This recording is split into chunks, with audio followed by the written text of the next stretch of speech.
Guys, look who I caught red-handed in my farm.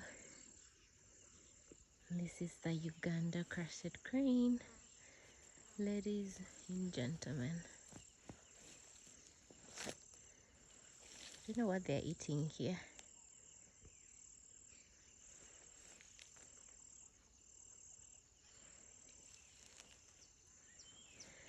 Fun fact about these birds, they move in pairs, a male and a female.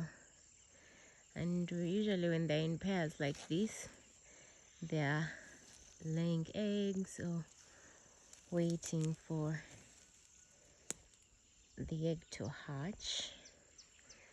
I'm not so sure whether about this fact, but people here say it takes them over a year to hatch the egg. That's why they are not very many, but they're very beautiful. I'm trying to get as close as possible before they already noticed me, but as close as possible before they fly away.